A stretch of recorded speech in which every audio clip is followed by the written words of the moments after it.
Ola, o meu nome é Natalia Alonso e son dietista e nutricionista en Mondoñedo de Milla. Por iniciativa do Colexio Juan Rei de Lorenzá, que, como sabedes, está levando a cabo un programa de educación para a saúde durante todo este mes de novembro, estaremos presentando unha serie de vídeos con información nutricional.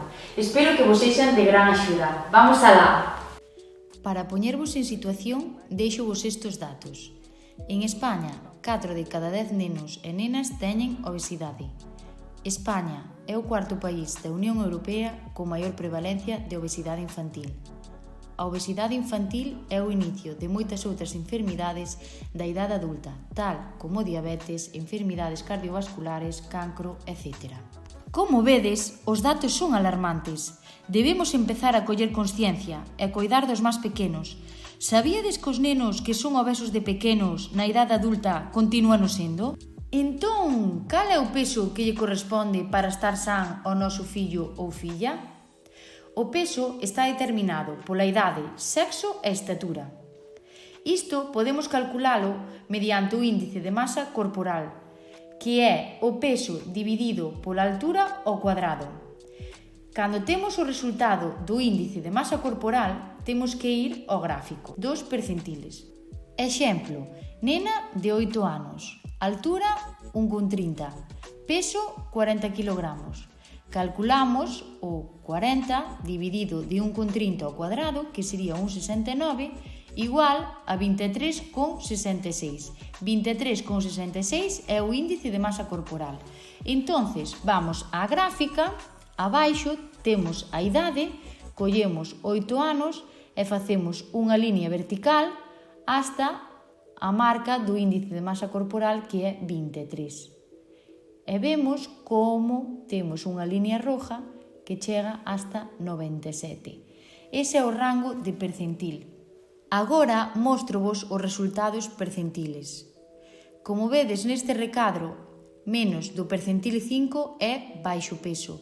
Dende o percentil 5 ata por debaixo do percentil 85, peso saudable.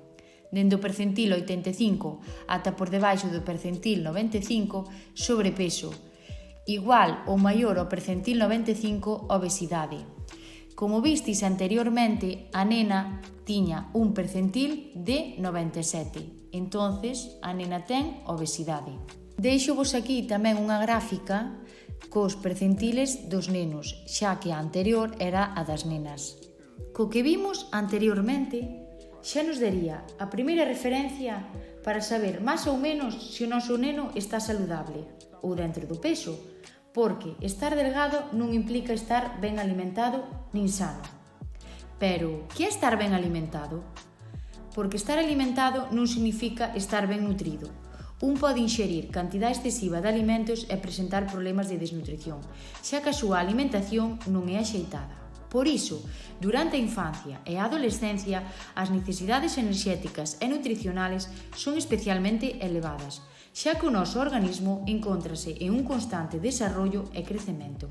Nos alimentos encontramos todas as sustancias nutritivas que o noso corpo necesita. Eses nutrientes divídense en macronutrientes e micronutrientes.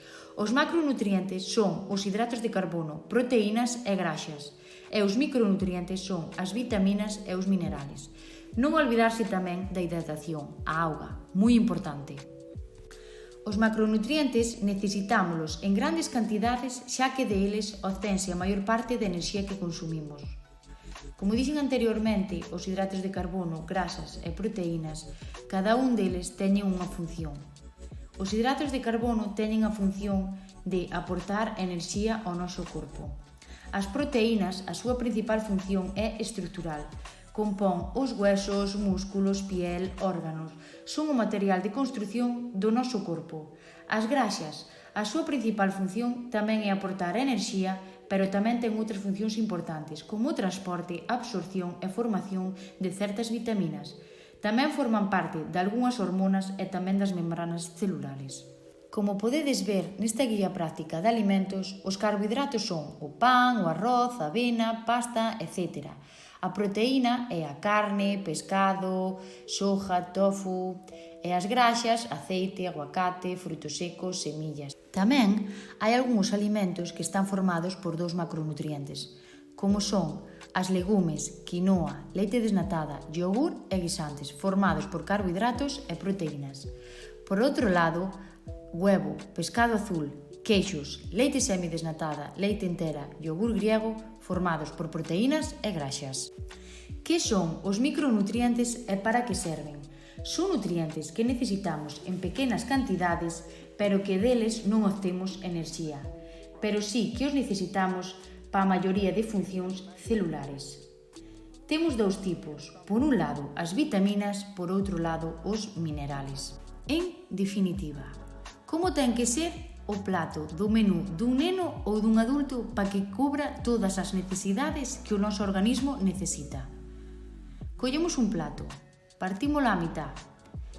A mitad ten que ser de verduras, un cuarto de proteína, como pode ser pescado, carne, tofu, huevo, e por outro lado de cereales, pataca, legumbre, arroz. Isto foi todo por hoxe. Espero que vos sirva de gran axuda esta pequena introdución á alimentación.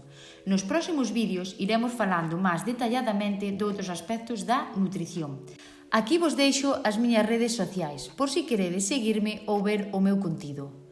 Tamén vos poño o meu número de teléfono e o meu correo electrónico, por si tedes algunha dúbida, aquí estou encantada para resolvérvola. Moitas gracias por todo e vémonos a próxima semana.